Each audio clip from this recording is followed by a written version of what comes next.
오늘 본문은 시편 102편 말씀입니다. 시편 102편 12절에서 22절 말씀을 같이 읽겠습니다.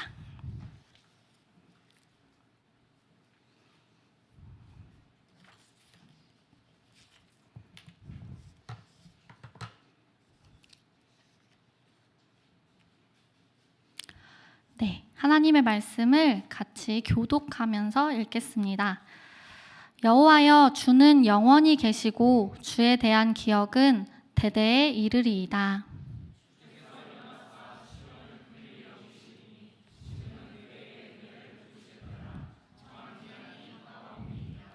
주의 종들이 시온의 돌들을 즐거워하며 그의 티끌도 은혜를 받나이다.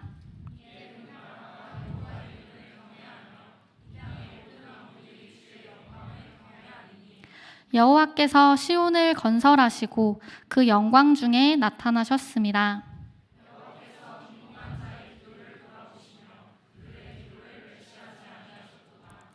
이 일이 장래 세대를 위하여 기록되리니 창조함을 받을 백성이 여호와를 찬양하리로다.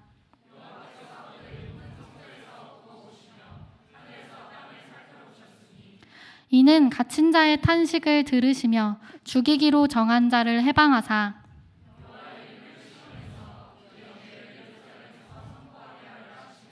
다 같이 읽겠습니다. 그때의 민족들과 나라들이 함께 모여 여호와를 섬기리로다. 아멘. 일주일 전에 설교를 바꿔달라는 요청이 있었습니다. 원래 한 달 뒤였거든요. 그래서 어떤 설교를 해야 하나 고민이 많이 됐습니다. 서구목 전도사님의 사랑을 많이 받는 터라 제가 아는 분들보다 저를 아는 분들이 더 많아서 아닐 거라고 생각도 했지만 일단 예상은 제가 모르는 분들이 대부분일 거라는 생각을 했습니다. 모르는 청중들에게 설교를 한다는 것이 꽤 부담스러운 일이었던 것 같습니다. 그래서 본문과 주제를 정하는데 좀 어려웠고 고민을 하던 차에 금요기도에 나오시는 분들이 어떤 분들일까 떠올려 봤습니다. 금요기도에 어떠한 마음으로 나올지 청년들이 많이 오는 만큼 저의 청년의 때를 돌아보기도 하고 한 주간 만나게 하신 이들의 이야기를 들으면서 생각해 보았습니다. 제가 금요 기도회 때 나온 때는 주로 특별한 일들이 있었을 때보다는 분주한 삶을 살다가 일상의 버거움에 도망치듯이 금요 기도회에 나왔던 것 같습니다. 와, 이렇게 행복해도 되나? 곧 또 어려움이 오겠지라고 불안해할 만큼 행복한 시간들이 없지 않고 있습니다. 그러나 행복을 누리면서도 행복이 끝날까 두려워하는 것처럼 행복의 순간은 찰나인 것 같습니다. 그리고 대부분은 일상입니다. 끝이 언제인지라도 알면 덜 힘들 텐데 행복을 향한 기다림은 기한을 알려주지도 않습니다. 이 별거 없어 보이는 매일의 반복되는 일상을 살아내는 것은 어쩌면 큰 고통보다 인생에 더 무기력함을 주는 것 같습니다. 죽음보다는 나을 가망은 없는데 아픔을 견디며 할 수 있는 거라곤 누워있는 것밖에 없을 때 더 큰 무기력함을 느낍니다. 회사의 상황이 좋지 않아서 한가한 삶을 보낼 때 다른 이들은 성과를 내는데 나는 별 볼 일 없는 하루를 살아가는 것 같을 때 그때 야근하는 그 스트레스 못지않는 스트레스를 받습니다. 저는 2달 뒤에 출산을 합니다. 사실 근데 출산의 고통보다는 가장 두려운 건 먹이고 입히고 재우는 자녀 양육의 무한 반복입니다. 어쩌면 큰 고통인 만큼 누군가 알아주기도 쉽고 비교적 좀 더 위로해주는 이들이 많이 있는 것 같습니다. 그런데 그 일상의 무게는 누구나 그런 것이기에 어쩌면 큰 고통보다 더 외롭게, 더 버겁게 통과하는 것 같습니다. 꼭 세상 일이 아니더라도 하나님과의 친밀함을 누리는 시간도 예외는 아닌 것 같습니다. 매일 말씀을 묵상하고 기도를 하고 매주 금요기도의 자리를 지키지만 항상 친밀함을 느끼는 것은 아니기 때문입니다. 때로는 습관처럼 나오고 때로는 이것이 나에게 좋기 때문에 나에게 명령하신 거라고 순종하지만 즐거움 없이 엉덩이 싸움을 해야 하는 때도 있습니다. 일상이 있기에 행복한 순간이 더욱 소중하게 느껴지는 것이겠지만 그 말로 정신승리를 하기에는 일상의 무게가 고단하게 느껴질 때가 많은 것 같습니다. 어릴 때는 이 땅에 로망이 많았던 시절에는 예수님이 지금 오시면 어쩌지 조마조마했던 것 같습니다. 그때 예수님 언제 오시나? 그런데 일상의 무게가 다가올 때면 예수님 언제 오시나? 빨리 천국 가고 싶다. 왜 하나님께서는 구원하시고 바로 천국에 보내시지 않고 이 땅에 남겨두셨을까라는 생각을 한 번쯤은 하게 되는 것 같습니다. 저는 어린이들을 만나는데요. 어린이들에게도 삶의 고단함이 있다는 것을 아시나요? 우리는 이미 지나왔고 또 더 큰 무게를 견디다 보니 그때가 좋았지 싶습니다. 하지만 아이들의 삶을 들여다보면 읽고 쓰기의 유익이 뭔지도 모르는데 해야 한다고 하기 때문에 글자를 읽고 쓰고 또 글자를 익히기 위해 반복해야 하는 과정들이 있습니다. 그때의 고단함은 우리가 느끼는 고단함 못지 않고요. 심지어 다른 친구들과 비교되기까지 합니다. 다른 애들은 잘 읽는데 난 왜 이 정도밖에 못 읽지? 뿐만 아니라 공부뿐만 아니라 관계의 괴로움은 어린이집에서부터 시작된다는 것을 아십니까? 인싸들은 한두 명이고요. 그 인싸들의 주변에 주변인이라도 되려고 얼마나 사투하는지 모릅니다. 그 과정들이 얼마나 고단한지요. 그럼 여러분의 삶은 어떠신가요? 폭풍 같은 사춘기, 대학이라는 목표로 6년을 달렸습니다. 그렇게 대학을 합격하기 위해 달렸는데 막상 대학을 가보니 또 다른 관문, 취업을 잊고 취업을 향해 달려갑니다. 그런데 막상 직장을 가보니 공부할 때와 다름없는 또 일상의 고단함이 찾아옵니다. 합격의 기쁨은 잠깐이고 대부분의 시간은 일상을 견뎌야 합니다. 인생에서 가장 아름다운 결혼식도 마찬가지로 그 이후에도 대부분의 시간은 일상이긴 마련입니다. 여러분들은 대부분 젊으시기 때문에 은퇴 이후의 삶을 꿈꿀지도 모르겠습니다. 재테크도 유행하는 것 같고요.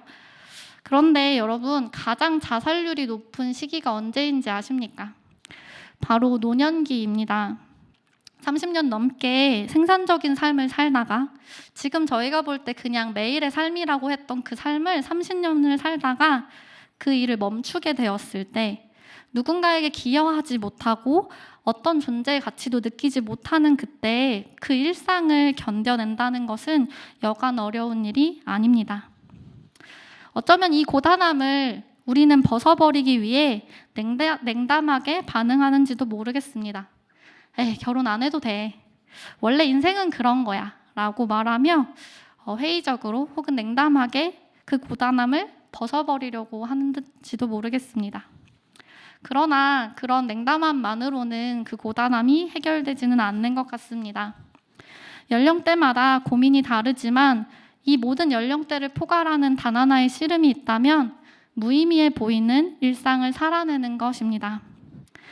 우리는 전쟁을 겪는 상황도 아니며 기근에 먹지 못해서 괴로운 상황도 아닙니다. 그런데 무의미해 보이는 일상이 매일 될 때, 그 매일이 반복될 때 무언가의 노예가 된 듯 오늘을 살아내지만 괴로움으로 보내게 됩니다.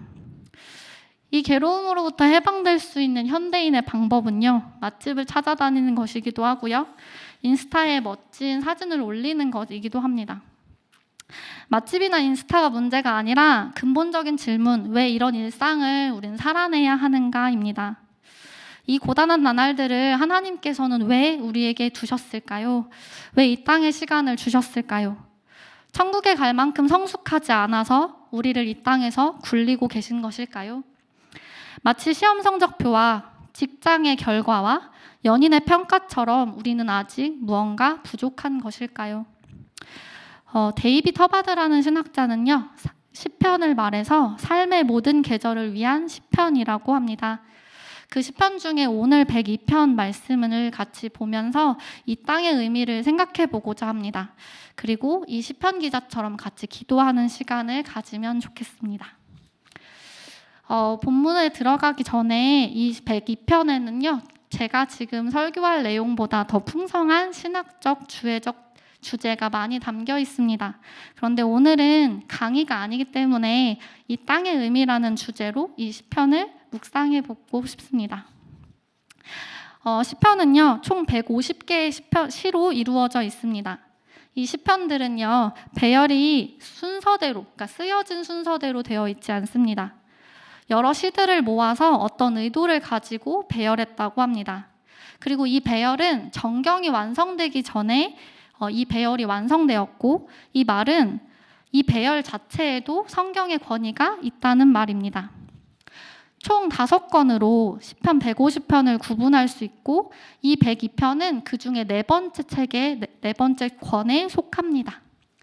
그리고 그 앞에 해당되는 1권에서부터 3권까지에는 탄식시보다는 탄식시가 찬양시보다 월등히 많이 나타나요. 그러니까 탄식시가 더 많이 나타나다가 4권 때부터 역전됩니다. 그래서 찬양시가 탄식시보다 더 많아지는 시편인 거죠. 이 4권에서 탄식시는 총 3편인데요. 그 102편은 그 중에 하나입니다. 그리고 이 102편은요, 그 시편들 중에 좀 특이한 구조로 이루어져 있습니다.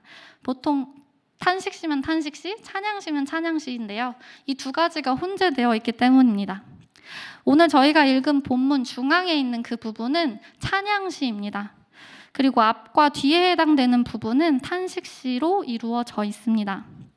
3절에 보면 시인은 이렇게 탄식합니다.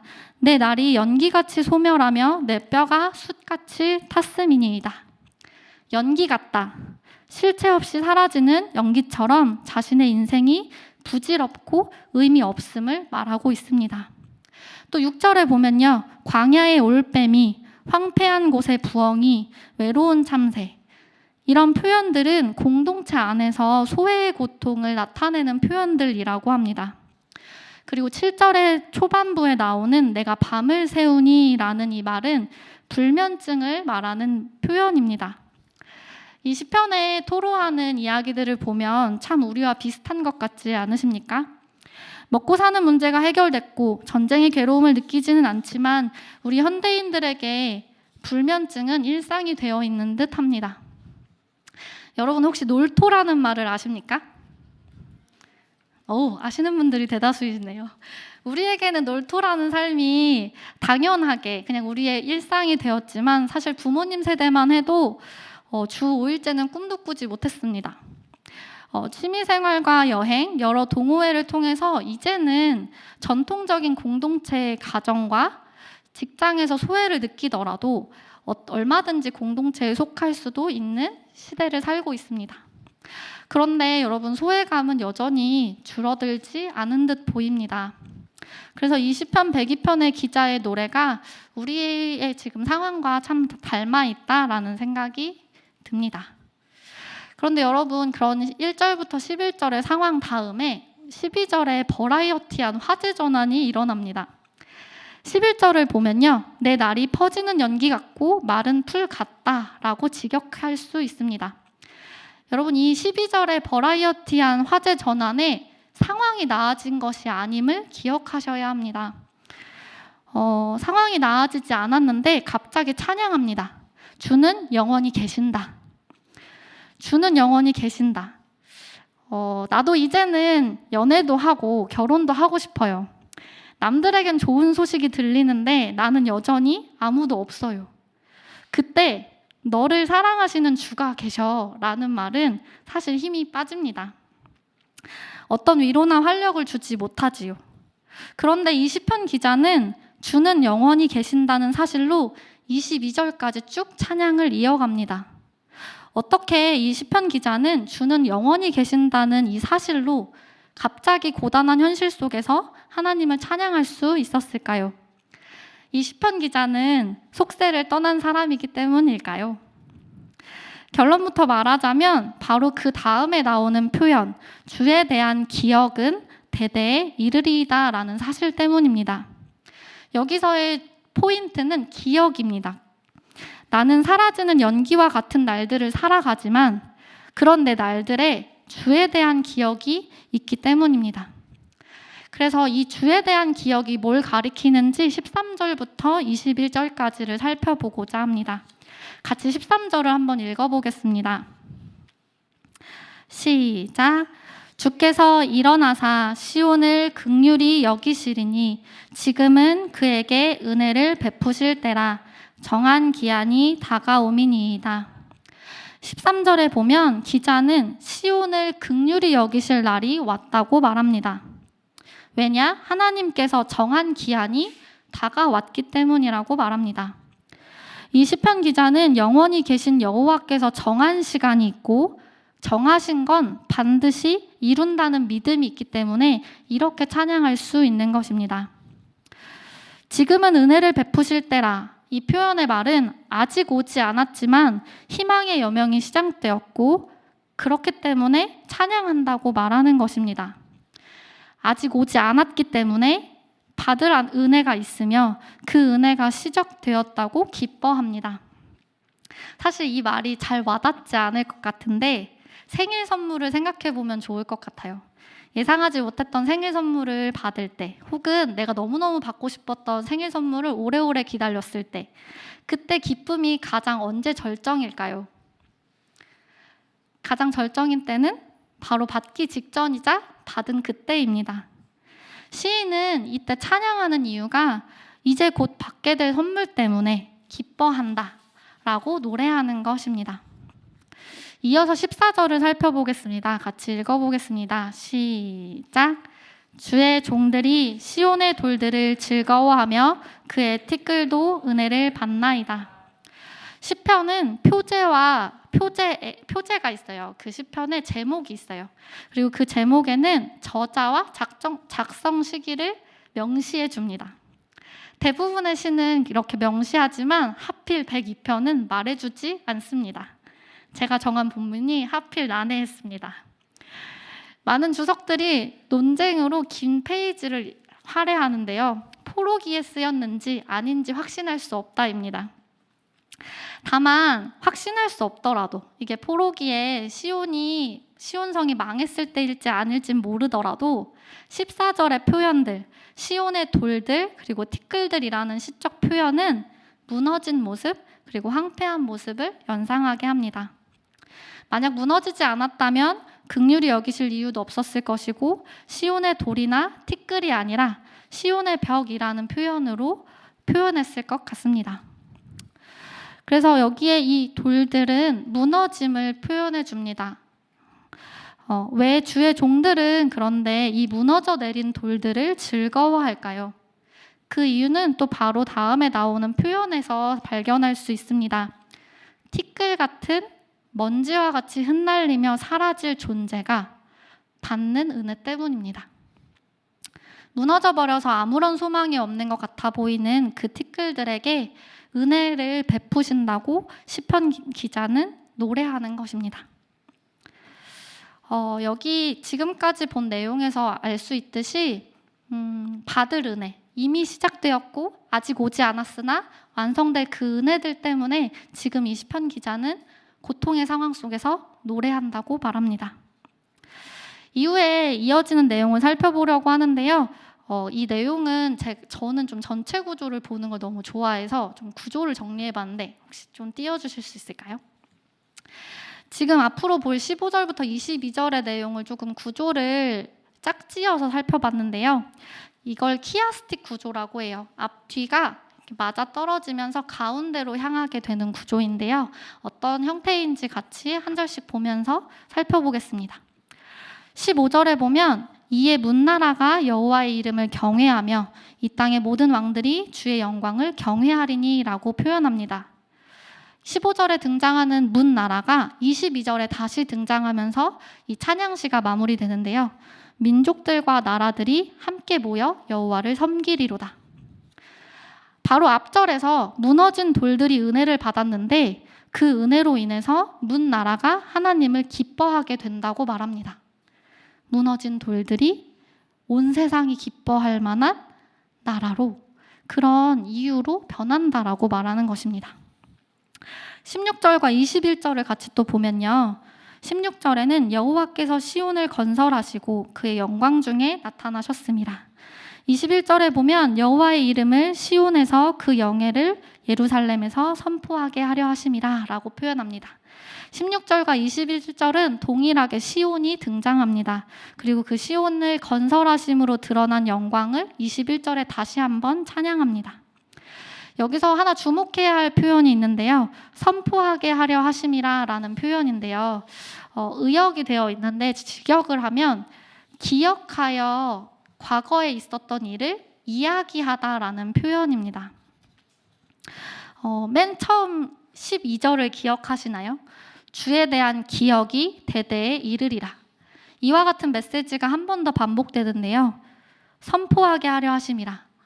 그 기억을 기억하면서 그 기억으로 하나님을 찬양하고 노래하고 이야기한다라고 말하는 이 메시지가 반복됩니다. 여기에서 포인트도 기억입니다. 그 다음에 이어지는 17절, 19절, 20절을 보면요. 17절에 여호와께 빈궁한 자의 기도를 돌아보시며 그들의 기도를 멸시하지 아니하셨도다. 그런데 19절에 보면 17절에 돌아보시며와 같은 표현인 굽어보시며가 등장합니다. 그리고 20절에는 17절에 등장했던 빈궁한 자의 기도와 짝을 이루는 갇힌 자의 탄식이 나타납니다. 지금까지 저자의 노래는 황폐해졌는데 시온의 돌들, 시온의 티끌이라고 표현했던 것처럼 황폐해졌는데 그곳에 모든 나라가 여호와의 이름을 경외할 만큼 회복이 일어났다고 표현해요. 그리고 그 회복은 주께서 빈궁한 자, 이걸 또 직역하면요, 벌거벗은 자의 기도입니다. 벌거벗은 자의 그 기도를 돌아보심으로 이루어졌다고 말하고 있습니다. 그리고 가장 중앙에 이제 18절이 있는데요. 이 일이 장래 세대를 위하여 기록되리니 창조함을 받을 백성이 여호와를 찬양하리로다. 여러분, 여기서 기록된다고 했던 이 일이 무엇일까요? 쉽게 말하면 시온성의 회복인데요. 우리 어린이들이 뭘 질문하면 항상 대답하는 정답이 있어요. 뭘 말해도 항상 정답인 답. 바로 예수님이죠. 마치 예수님이라는 답을 외치는 것처럼 이 일에 대한 답이 시온성이라고 말하기에는, 시온성의 회복이라고 말하기에는 너무 단편적인, 너무 쉬운 답인 것 같습니다. 우리는 흔히 천국에서 구원의 영광을 영원토록 노래할 거야 라고 말하면 우리 삶의 대부분은 무관한 일부 구원의 영광이라고 생각합니다. 그런데 이 표현에 따르면 이 일은 엄밀히 말했을 때 16절, 그 시온의 회복을 가리키는 16절을 가리키기보다는 바로 앞절을 가리킵니다. 황폐했던 시온성이 회복되기 전 회복시키는 그 과정을 기다렸던 벌거벗은 자, 1절부터 11절까지 부르짖음으로 매일을 살며 오늘도 그 삶을 걷고 있는 자의 그 기도를 가리킵니다. 단지 회복시키셨음을 기록한 것이 아니라 그 자리에서 기도하고 있었던 그 사람의 기도를 기록한다라고 표현하는 것이지요. 여러분, 이때에도 기억해야 할 것은 22절이 마친 뒤에 이어지는 시편 저자의 탄식입니다. 23절을 같이 볼까요? 23절 같이 읽어보겠습니다. 시작. 내 힘을 중도에 쇠약하게 하시며 내 날을 짧게 하셨도다. 또 다시 한번 버라이어티한 화제 전환이 이루어집니다. 분명 열렬히 그렇게 찬양하며 기뻐했는데 23절에는 다시 탄식합니다. 왜냐하면 그만큼 지금 상황은 달라지지 않았고 여전하며 무의미해 보이는 일상을 살아가고 있기 때문입니다. 여러분, 그의 기도는 영원히 노래되지만 그의 기도는 그 찰나에 탄식 가운데 나오는 기도였습니다. 여러분, 아무 의미 없어 보이는 매일을 살아가는 그 빈궁한 자, 그의 삶을 살아내며 했던 그 기도가 기록되고, 그 기록된 기도가 18절에 보면 아직 창조함을 받지 못한 백성, 그러나 창조함 받을 백성이 여호와를 노래하는 이유, 그 주제가 된다고 말합니다. 그 삶을 살아낸 신자가 없었더라면 주께서 돌아보지 않으셨을 것이고, 또 시온성의 회복은 일어나지 않았을 것입니다. 그리고 그 다음에 창조함 받을 자의 노래가 될 만한 이야기들이 없었다는 것을 말해줍니다. 여러분이 성공했고 잘 나가는 때만이 아니라, 인스타에 자랑할 만큼 멋진 날들이 아니라 아무 의미 없어 보였던 그 매일에 영원히 계신 주를 바라보며 걸어갔다면, 그 무의미해 보이는 일상이 우리 다음에 일어날 창조함 받을 백성, 앞으로 도래할 하나님 나라 백성들이 여호와를 찬양하는 이유가 된다고 말합니다. 무너져 내린 돌들이 시온의 회복에 어떻게 기여할지는 잘 모릅니다. 우리도 우리의 무의미해 보이는 삶의 돌들이 어떻게 그 세대들에게 찬양의 노래가 될지는 잘 모릅니다. 그러나 여호와를 찬양할 노래로 우리의 삶들을, 그 무의미해 보였던 그냥 하루를 살았던 그 묵묵했던 삶들을 사용하신다고 합니다. 그냥 나의 하루, 아무런 기여도 하지 못하는 하루였던 것 같은 그날을 완성될 하나님 나라의 백성들이 열렬히 여호와를 찬양할 노래로 사용하신다고 합니다. 여러분, 시편에서, 성경에서는 이렇게 말하는데 정말 그럴까요? 이걸 어떻게 말해야 하나, 저의 짧은 독서량으로 포괄할 만한 예화는 못 찾았고, 좀 미약하지만 저의 이야기를 나눠보려고 합니다. 제가 유치원 교사 3년차였을 때였는데요. 동기로 입사했는데 경력자로 입사했던 분과 같이 메이트가 되었습니다. 1년 차일 때 서로 메이트였던 선생님들의 부당함에 같이 위로했던 쌤이었습니다. 그런데 같은 반이 되자 부당하다고 말했던 쌤들과 똑같이 청소 시간이 되면 사라지고 청소가 끝날 즈음이면 나타나, 그리고 자신이 해야 할 자잘자잘한 일들을 넘기기 시작했습니다. 사실 유치원이 너무 자랑스러우면서도 사실 교사들에게는 비추하는 곳이었습니다. 아이들에게는 얼마든지 항상 자신 있게 이상적이라고 말할 만큼 자랑스러운 유치원이었지만, 그 고단한 일상들을 보내면서 쉽지 않았기 때문에 야근하는 당신에게, 이정규 목사님의 책을 많이 읽으면서 전철에서 많이 울었던 것 같습니다. 그리고 그 책을 읽고 십자가의 진노에 맡길 수 있었어요. 정말 그냥 하나님이 복수해 주실 것을 바라는 게 아니라, 그 하나님의 그 공의로우심과 그 십자가의 은혜를 내가 받았던 것처럼 그 은혜 안에서 정말 억울함 없이 정말 명쾌하게 모든 것들을 해결해 주시겠구나라는 생각을 하면서 한 주를 시작했습니다. 그런데 목요일쯤 되면 은혜는 다 사라지고요. 밀대를 집어 던지고 싶은 때가 반복되었습니다. 하나님께 속으로 이건 진짜 너무하잖아요 라고 외친 적도 많았던 것 같습니다. 하지만 여전히 유치원의 분위기는 항상 연차가 높은 메이트는 옳고, 그리고 그분들은 도도했으며, 연차가 낮은 메이트는 항상 내가 잘못했다라고 기죽어 지내야 했던 그런 분위기가 있었습니다. 그렇게 1년을 보내고 모든 교사가 모여서 마무리하는 마지막 식사가 있었는데요. 그때 메이트가 저에게 찾아와 선물과 함께 편지를 주었습니다. 너의 모습을 보면서 나의 모습들을 되돌아보게 되었다. 그리고 미안한 것들이 많았다라는 이야기들을 좀 써주었던 것 같아요.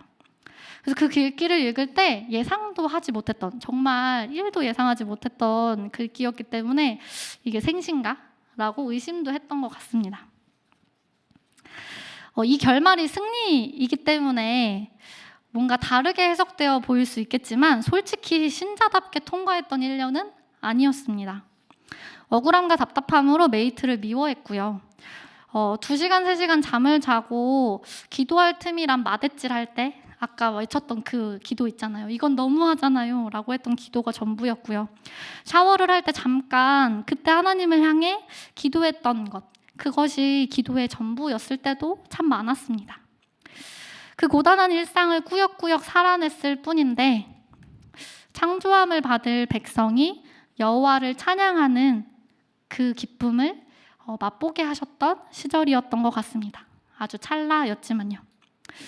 이건 천국에서 여호와를 찬양하게 될 여러분의 매일 반복되는 일상에 비해 비교도 되지 않은 아주 적은 일부일 뿐일 것입니다.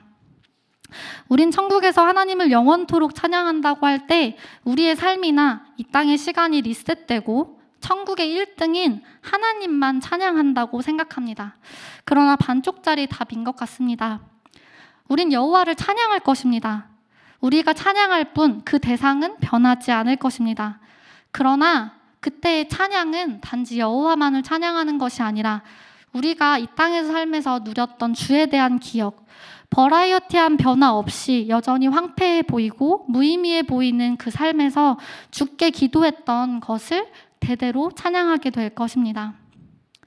해야 한다고 해서 매일 반복하며 공부를 하지만 미래가 달라질지 확신할 수 없는 그 삶이 직장에서 성과 없이 성과를 내는 사람 옆에서 눈치를 보며 그냥 일했던 그 삶이 아무리 먹이고 입히고 재우고 가르쳐도 원점인 것 같아 보이는 그 삶이 이미 임자가 있는 그와 그녀에게 친절해봤자 나의 님이 될 가능성이 1도 없지만 오늘도 친절하게 대하며 씁쓸함을 느끼는 그 삶이 우리가 기도하기 때문에 우리의 여호와, 영원히 계실 주, 그분께 우리의 삶을 토로하기 때문에 앞으로 창조될 하나님 나라 백성들이 여호와를 찬양하는 제목들로 사용하실 것입니다.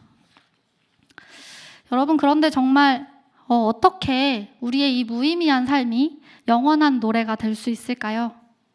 시편 102편 마지막 부분에 이런 말씀이 나옵니다. 같이 26절과 27절을 읽도록 하겠습니다. 시작. 천지는 없어지려니와 주는 영존하시겠고 그것들은 다 옷같이 낡으리니 의복같이 바꾸시면 바뀌려니와 주는 한결같으시고 주의 연대는 무궁하리이다. 여러분, 그리고 한 가지 말씀을 더 찾아보겠습니다. 히브리서 1장 11절에서 12절 말씀입니다.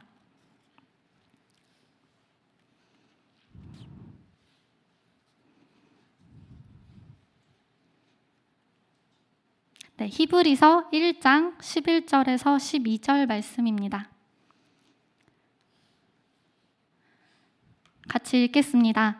그것들은 멸망할 것이나 오직 주는 영존할 것이요 그것들은 다 옷과 같이 낡아지리니 의복처럼 갈아입을 것이요 그것들은 옷과 같이 변할 것이나 주는 여전히 은대가 다함이 없으리라 하였으나. 시편 102편 26절과 27절 마지막 부분의 결론부와 동일한 말씀이 히브리서 1장 11절과 12절에 나옵니다. 그리고 이 말씀은 예수 그리스도를 높이는, 예수 그리스도를 가리키는 본문입니다. 히브리서는 이렇게 말하는 것입니다. 어떻게 사라질 유한한 인생이 여호와를 향한 노래가 되는가? 왜냐? 영원하신 하나님이 유한한 인간의 몸을 입고 유한한 인생을 사셨기 때문이라. 여러분, 신데렐라의 무의미한 빗질이 왕자를 만나는 순간 전 세계 사람들의 동심을 울릴 만큼 노래되었던 것처럼 우리들의 무의미한 삶이 하나님을 만나는 순간, 우리에게 성육신하여서 오신 그 예수 그리스도를 만나는 순간 영원한 나라에서 노래될 것입니다. 우리는 예수님께서 사역하시기 전까지 30년 동안 무얼 하셨는지 알지 못합니다. 명확히 기록되어 있지 않기 때문입니다. 무의미해 보이는 일상들을 살아내셨을 것입니다. 그런데 지금 우리는 성경에 기록되어 있지 않아 모르겠지만 천국에서는 자세히 알게 될 것입니다. 왜냐하면 그 모습을 지켜봤던, 그때에는 창조함을 받지 못했지만 창조함을 받아 예수님이 그 무의미해 보이던 반복적인 삶을 충실히 살아내면서 우리에게 영원을 선물했음을 알게 되는 그 이들로 인해서 노래될 것이기 때문입니다. 여러분의 삶도 지금은 창조되지 않았으나 우리를 보고 있는 이들, 창조함 받을 이들이 지켜보고 있습니다. 그들이 누구인지, 그들이 어떤 사람인지는 알지 못합니다. 그러나 무의미한 삶을 이겨내며 기도의 삶으로 하루하루를 통과한 여러분들의 삶이 하나님 나라에서 영원히 노래될 것입니다. 같이 기도하면 좋겠습니다.